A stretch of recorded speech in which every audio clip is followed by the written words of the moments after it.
What happens if I take this sticker, pause the print after the first layer, apply it, then resume printing? Let's find out.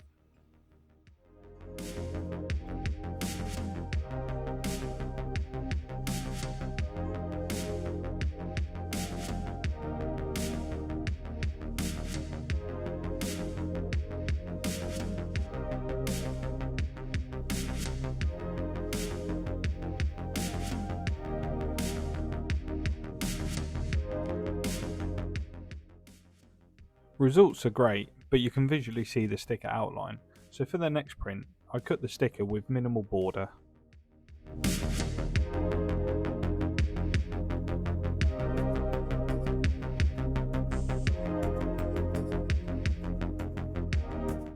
This one worked out perfect. Now to figure out what else I can use this method with. Let me know your ideas in the comments, and thanks for watching.